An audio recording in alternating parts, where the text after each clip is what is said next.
Assalamualaikum warahmatullahi wabarakatuh. Perkenalkan, nama saya Nika Nidilia Fitri dengan nomor NIM 20144010754 dari program studi D3 Keperawatan Politeknik Aisyah Sumatera Barat.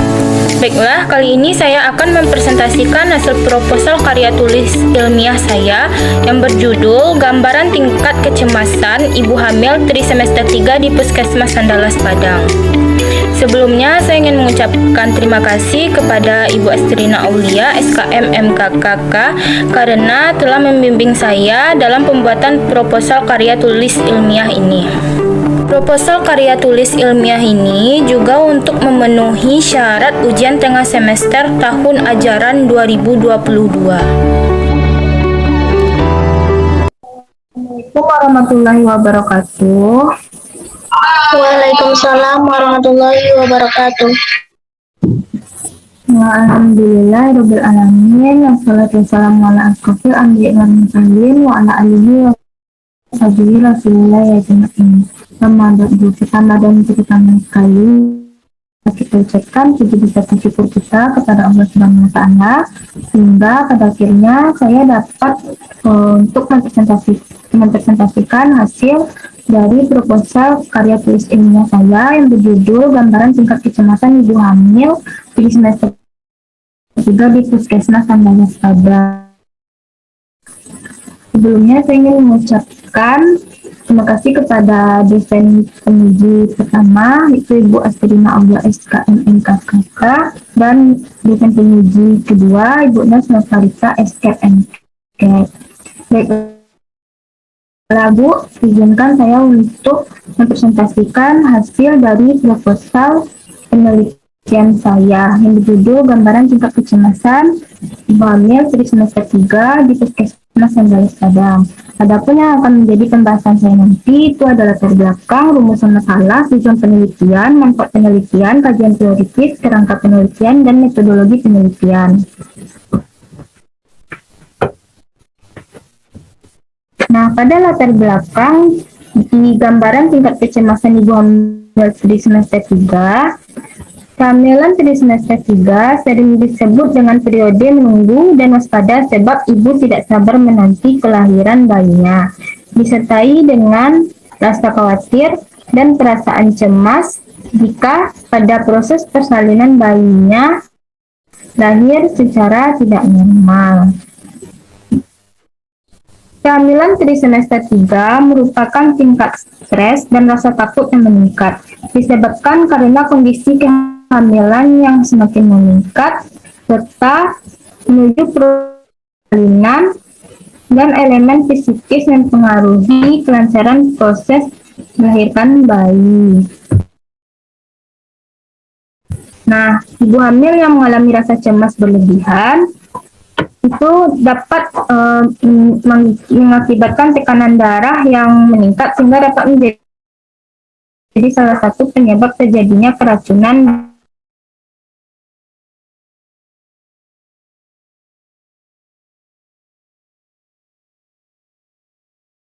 dan meningkatnya kejadian preeklamsi.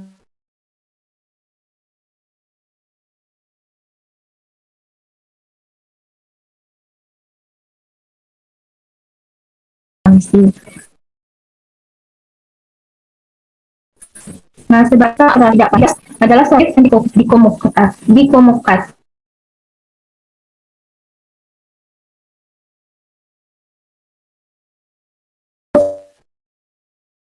Nah, adalah yang didapatkan dari Dinas Kesehatan Kota Padang tahun 2089 ibu hamil yang mengalami cemas. Nah, adapun rumusan masalah yang akan saya bahas, saya ingin membahas tentang bagaimana gambaran tingkat kecemasan ibu hamil Trisemester 3 di Puskesmas Andalas Padang. Tujuan penelitian. Adapun tujuan umum di sini untuk mengetahui gambaran tingkat kecemasan ibu hamil Trisemester 3. dan tujuan khususnya untuk mengetahui distribusi frekuensi gambaran tingkat kecemasan ibu hamil trimester 3. Nah,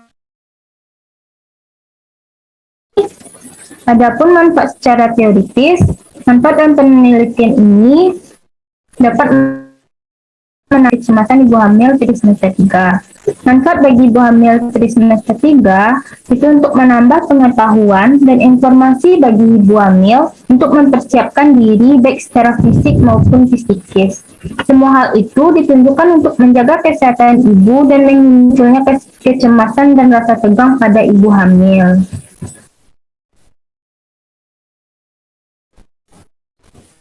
Adapun bab 2, tinjauan pustaka. Di sini pengertian kehamilan. Kehamilan adalah masa di mana terdapat janin di dalam rahim seorang perempuan. Masa kehamilan didahului oleh sel telur.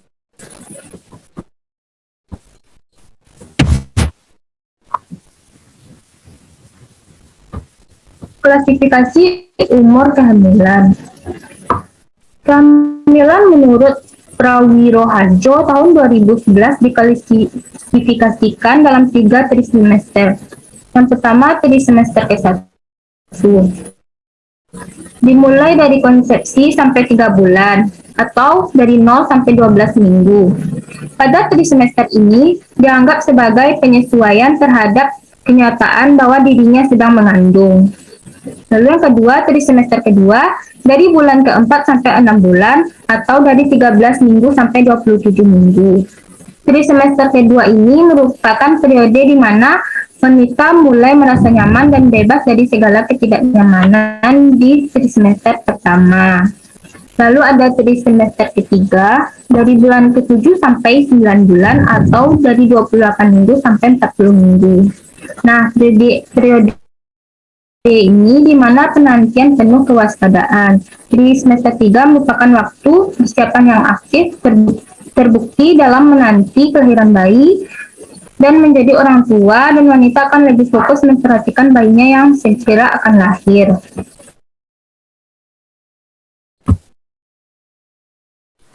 Lalu di sini ada status kehamilan. Yang pertama ada kehamilan primigravida. Primigravida adalah seorang wanita hamil yang untuk pertama kalinya. Lalu ada kehamilan multigravida. Kehamilan multigravida yaitu seorang wanita yang telah mengalami kehamilan dalam melahirkan lebih dari 1 kali atau sampai 5 proses persalinan. Lalu ada kehamilan grand multigravida, di mana seorang wanita yang telah mengalami kehamilan dalam melahirkan lebih dari 1 sampai 5 kali dalam proses persalinan. Nah, pada kehamilan ini ada faktor-faktor yang mempengaruhinya, yaitu faktor lingkungan rumah. Jadi, pada lingkungan rumah, bisa saja kita contohkan pada kehamilan yang tidak diinginkan dan menciptakan lingkungan yang tidak kondusif sehingga mempengaruhi kondisi psikologis ibu pada saat hamil dan melahirkan. Maka di sini sikap mental pasangan suami istri dalam menyambut kehadiran anak dan menjalankan peran mereka sebagai ayah dan ibu dapat menciptakan lingkungan rumah yang kondusif. Hal ini tentu saja akan menentukan kesehatan anak baik secara fisik maupun secara sosial. Lalu ada kondisi perkawinan. Nah, kondisi perkawinan ini sangat berdampak dari perkawinan yang tidak sah pada ibu bersalin. Dapat timbulnya perasaan cemas dan khawatir yang akan berlebihan. Lalu ada paritas atau jumlah anak. Nah, paritas dan jumlah anak ini dapat mempengaruhi kondisi psikologis ibu bersalin. Hal ini dapat disebabkan karena pengalaman persalinan yang normal dapat mengurangi kecemasan ibu bersalin.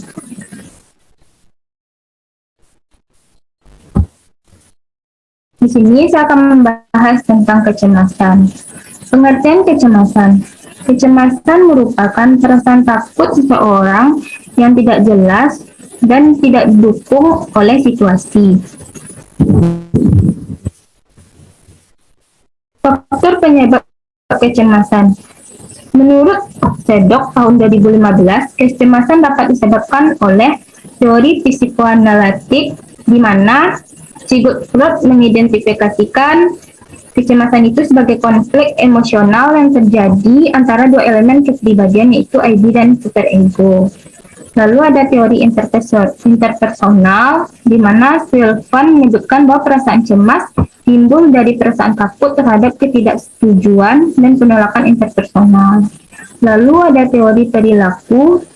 Teori perilaku menyebutkan kecemasan merupakan produk frustasi segala sesuatu karena mengganggu kemampuan individu untuk mencapai tujuan yang diinginkan. Lalu ada kajian keluarga di mana kecemasan yang biasa ditemui dalam satu keluarga. Jadi kecemasan juga terkait dengan tugas perkembangan individu dalam keluarga. Lalu ada kajian biologis di mana itu berhubungan dengan obat-obatan.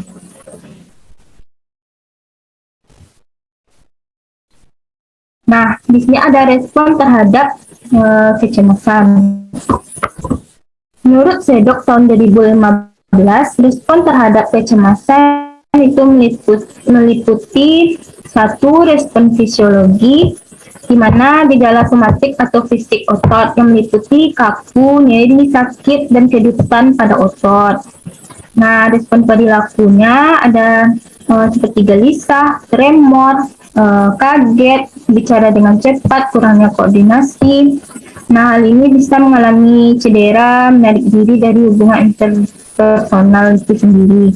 Lalu ada respon kognitif, di mana respon kognitif ini meliputi perhatian yang terganggu, sulit berkonsentrasi, pelupa, salah dalam memberikan hambatan berpikir. Lalu ada respon afektif, di mana respon kecemasan pada afektif ini mudah terganggu, tidak sabar,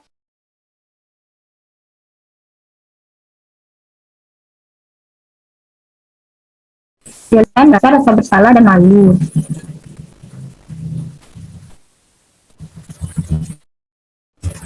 Lalu ada tingkat kecemasan, di mana tingkat kecemasan menurut Stuart tahun 2008, yaitu yang pertama ada kecemasan ringan, di mana berhubungan dengan ketegangan dalam kehidupan sehari-hari dan menyebabkan seseorang menjadi waspada. Lalu ada kecemasan sedang.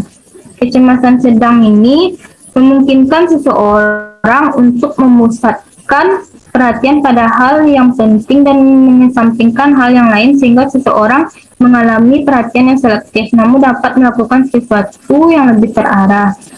Lalu ada cemas berat. Nah, ketika mengalami kecemasan berat, seseorang cenderung untuk memusatkan pada sesuatu yang terinci, spesifik, dan tidak dapat berpikir tentang hal lain. Semua perilaku ditujukan untuk mengurangi ketegangan. Lalu ada panik. Nah, panik ini individu sangat kacau atau berbahaya bagi diri maupun orang lain. Tidak mampu bertindak, berkomunikasi, dan berfungsi secara aktif.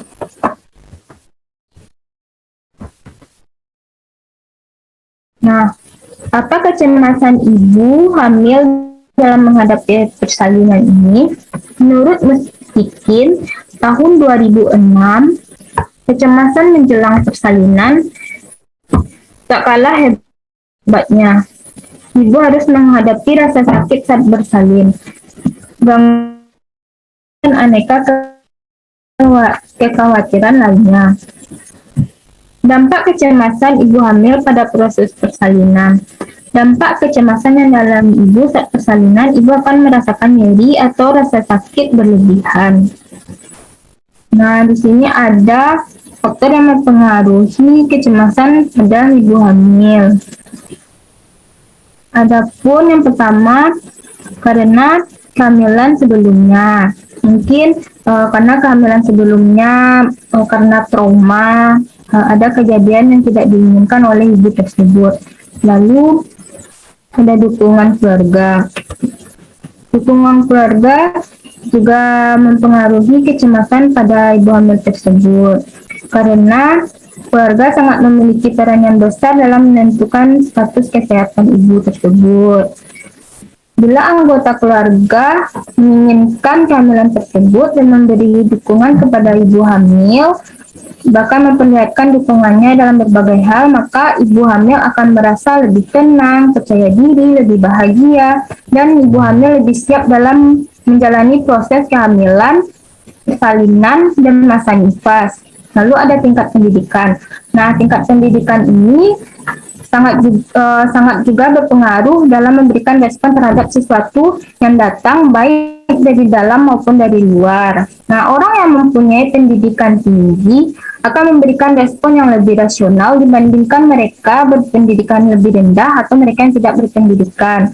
Karena kecemasan adalah respon yang dapat dipelajari. Dengan demikian, pendidikan yang rendah menjadi faktor penunjang terjadinya kecemasan tersebut. Nah, saya masuk kepada bab 3, yaitu kerangka pemikiran. Jadi, variabelnya di sini itu tingkat kecemasan. Definisi operasionalnya, suatu kondisi yang tidak menyenangkan yang dialami oleh ibu hamil yang akan menghadapi persalinan. Cara ukurnya itu dengan angket. Hasil ukur di mana tidak cemas itu kurang dari 14 skornya. Cemas ringan 14 sampai 20, cemas sedang itu dari 21 sampai 27, cemas berat itu dari 28 sampai 41, dan panik itu dari 42 sampai 56. Itu menurut Priyoto tahun 2015. Dan adapun skala ukurnya di sini adalah ordinal. Masuk kepada bab 4, itu ada metodologi penelitian, di mana jenis penelitian pada penelitian ini adalah metode deskriptif, tempat dan waktu penelitian. Penelitian ini telah dilaksanakan di Puskesmas Andalas Padang dengan waktu penelitian pada bulan Oktober sampai bulan Maret 2023. Di mana partisipan teknik dari total sampling, partisipannya itu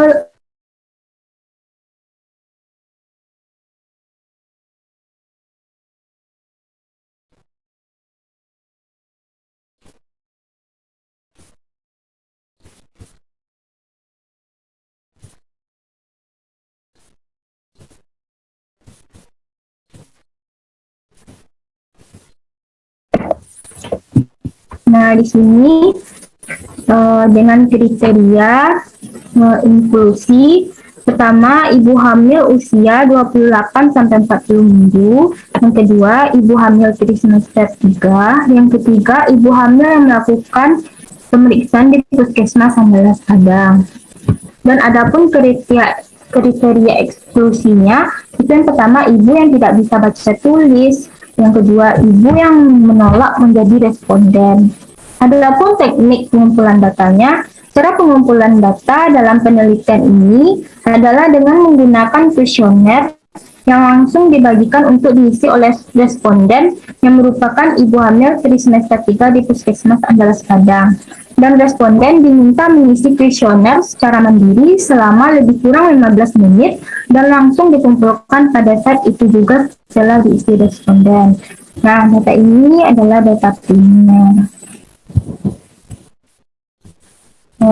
Baiklah Ibu, terima kasih Bu, itu hasil dari presentasi proposal karya tulis ilmiah saya yang berjudul gambaran tingkat kecemasan ibu hamil trimester 3 di Puskesmas Andalas Padang, Bu.